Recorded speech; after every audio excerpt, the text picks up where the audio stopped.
যে জিনিস আমরা আল্লাহ তাআলার কাছে চাই, আল্লাহ তাআলা আগে থেকেই সেটা জানেন। আমরা যে জিনিসের জন্য কষ্ট পাই, আল্লাহ তাআলা আগে থেকেই সে কষ্ট সম্পর্কে অবগত। যখন তিনি আগে থেকেই সব কিছু জানেন, তাহলে আমাদেরকে দেন না কেন? কেননা সেটার জন্যই তো আল্লাহ দোয়া বানিয়েছেন, আর দোয়া চাওয়ার জন্যই তো আমাদেরকে বানিয়েছেন, যেন আমরা তার কাছে চাই, তার সাথে কথা বলি, তাকে ডাকতে থাকি, তার থেকে দূরে সরে না যাই, তার নিকটে থাকি, যেন তিনি আমাদের নিকটবর্তী হয়ে যান।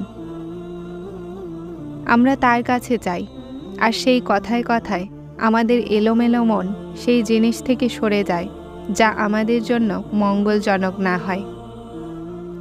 এতটা ভালোবাসেন আল্লাহ আমাদেরকে, আমাদের জন্য আমাদেরকে কষ্ট দেন, আর আমাদের জন্যই আমাদেরকে ভালোবাসেন।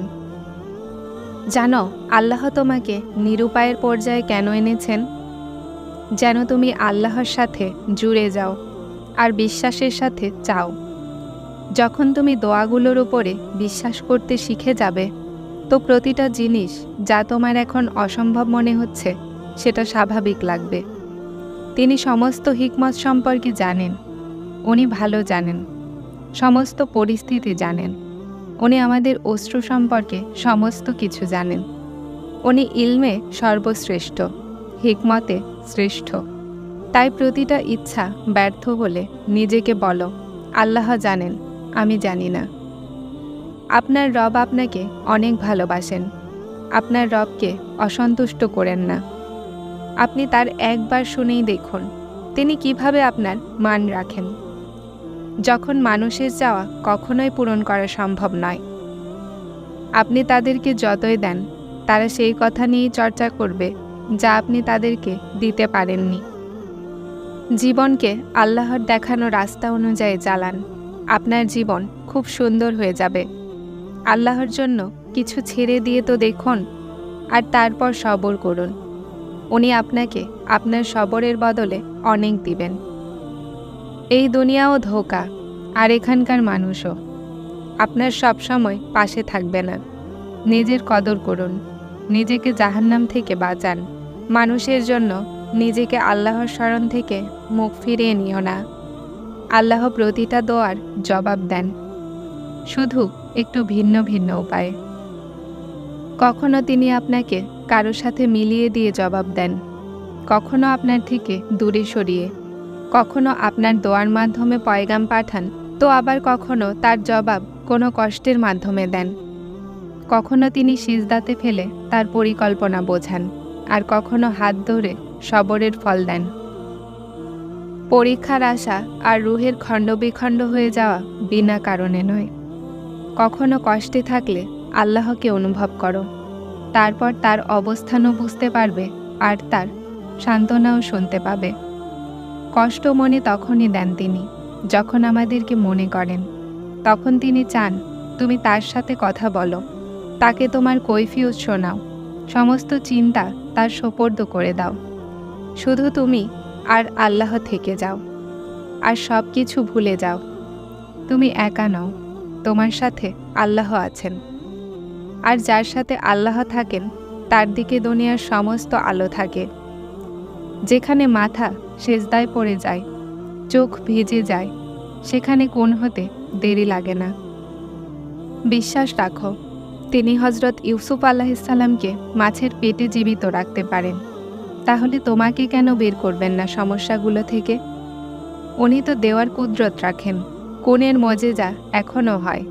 যদি আপনার বিশ্বাস ওই রবের উপরে দৃঢ় থাকে, তাহলে মনে রাখুন, আমার আল্লাহ তার বান্দাদেরকে কখনোই হতাশ হতে দেন না।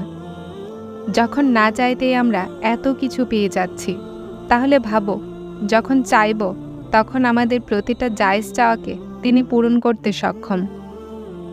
উনি আমাদেরকে শুনছেন, আর মনের গভীরতা সম্পর্কেও অবগত। দেখুন, যদি আজ আমাদের কিছু দোয়া অসম্পূর্ণ না থাকতো, তাহলে হয়তো আমাদের কাছে এই সব কিছু থাকতো না যা আজ আছে। এখন যখন সব বাস্তবতা আমরা বুঝতে পেরেছি, তখন আমাদেরকে আগেই সেই অপূরণ দোয়াগুলোর কথা ভেবে ভয় হয়। যদি দোয়াগুলো তখন পূরণ হতো, তাহলে এখন জীবন কি হতো? কেননা আজ আমাদের কাছে যা আছে তা আমাদের চাওয়ার থেকেও অনেক উত্তম, আর আমরা সব সময় এমনটাই চাইতাম। শুধু আগে আমরা তা বুঝতে পারিনি। শুধু আল্লাহ জানতেন, আর তিনি আমাদেরকে তাই দিয়েছেন যেটা আমাদের সব থেকে বেশি প্রয়োজন ছিল। এখন আমরা বুঝতে পেরেছি যে আল্লাহর চেয়ে উত্তম ফয়সালাকারী আর কেউই নেই। রাতের গভীরতায় দোয়া চাওয়া, তারপরও কবুল না হওয়া, এমনকি ক্লান্ত হয়ে যাওয়া, ভেঙে যাওয়া, যে আল্লাহ এখন তো আশাও ভাঙতে দেখতে পাচ্ছি। এই পরিস্থিতি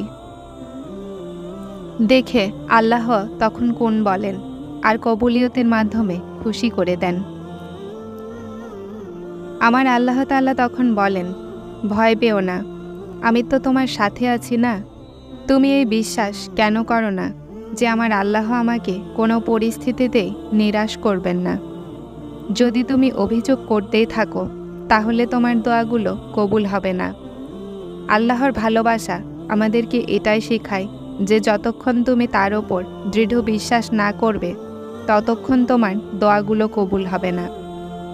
আল্লাহর ওপরে অন্ধ বিশ্বাস করো। আল্লাহর কুদরতের ওপরে কোনো প্রশ্ন তুলো না। উনি সমুদ্রের মধ্যে রাস্তা বানানো রব, তোমাকেও তুফান থেকে বাঁচিয়ে দিবেন। সেই আগুনকে শীতল করে দেওয়া রব তোমাকেও পরীক্ষা থেকে বের করে দিবেন। তুমি বিশ্বাস করো, তুমি প্রশ্ন তোলা ছেড়ে দাও তার কোণের ওপরে, আর তারপর তুমি দেখবে সে সব কিছু যা তুমি দেখতে চাও। দোয়া সবাই করতে পারে, শুধু এই বিশ্বাসের সাথে চাইবে যে যা চাচ্ছ সেটা দুনিয়ার জন্য আর তোমার জন্য অসম্ভব, কিন্তু যার কাছে চাচ্ছ সেই মেহেরবান রব, যিনি এই পুরো দুনিয়াকে চালাচ্ছেন, যিনি আজ পর্যন্ত তোমাকে সমস্ত বিপদ থেকে বাঁচাচ্ছেন, তোমার সেই রব তোমার এই দোয়াগুলোও কবুল করে নেবেন। তার কাছে যখনই চাও, যেভাবেই চাও, তিনি শোনেন। শুধু বিশ্বাসকে দৃঢ় রেখে চাও। এটা জেনে নাও যে যা চাচ্ছ তা সেই রবের জন্য দেওয়া কষ্টকর নয়। তুমি দেখে নিও, তুমি নিজেই দেখতে পাবে তোমার দোয়াগুলো কবুল হতে। একবার আল্লাহর ইচ্ছাতে পুরোপুরি রাজি হয়ে তো দেখো, আর তারপর সেই রবও তোমাকে তোমার মনের পছন্দ মতো জিনিস দিয়ে খুশি করবেন। তার হুকুমকে মানার জন্য তোমাকে তোমার নফসকে কন্ট্রোল করতে হবে। হ্যাঁ, এটা সহজ নয়। শয়তান আর নফস বারবার ওয়াসওয়াসা দিতে থাকবে। শয়তান তোমাকে আল্লাহর রাস্তায় কষ্ট দিবে, কিন্তু তুমি আবার উঠে দাঁড়াবে। তারপর তোমার ফল তোমাকে শুকরিয়ার সেজদায় একদিন ফেলবে। বিশ্বাস রাখো, তিনি চাইলে তো তোমার মনও বদলাতে পারেন। তার কাছে কি কঠিন যে উনি তার চাওয়া মোতাবেক তোমার মন বদলাতে পারবেন না? কিন্তু যদি তিনি এমনটা না করেন, তাহলে অবশ্যই তিনি রাজি আছেন তোমার চাওয়ায়। শুধু আর একটু সবর করো আর দোয়া করা জারি রাখো। কি হবে, কিভাবে হবে, সেটা ভাবা তোমার কাজ নয়। তোমার কাজ শুধুমাত্র দোয়া, সবর আর বিশ্বাস করা। যতক্ষণ পর্যন্ত আপনি আল্লাহকে রাজি না করাবেন, ততক্ষণ পর্যন্ত আল্লাহ আপনার চাওয়ায় রাজি হবে না। যতক্ষণ পর্যন্ত না নবী সাল্লাল্লাহু আলাইহি সাল্লামের ওপর দরুদ না পড়া হয়, ততক্ষণ পর্যন্ত সমস্ত দোয়াকে থামিয়ে দেওয়া হয়। আপনাকে প্রথমে দোয়া করার রাস্তা বানাতে হবে, তাহলেই তো দোয়াগুলো মঞ্জিল পর্যন্ত পৌঁছাবে। আর যা মন চায় তা চান, অফুরন্ত চান, আর ইনশাআল্লাহ আল্লাহ অবশ্যই কবুল করবেন। আল্লাহ মানুষকে সেখান থেকে দেন যেখান থেকে সে ধারণাও না করে। যেমনটা কোরআনে আছে, আল্লাহ যাকে চান অফুরন্ত দান করেন। তুমি জানো তোমার সমস্যা কি? তুমি তোমার সমস্যা আল্লাহর উপর তো ছেড়ে দিয়েছ, কিন্তু মন থেকে ছাড়োনি। তুমি এখনও চাও যে ফয়সালা সেটাই হোক যা তুমি চাও।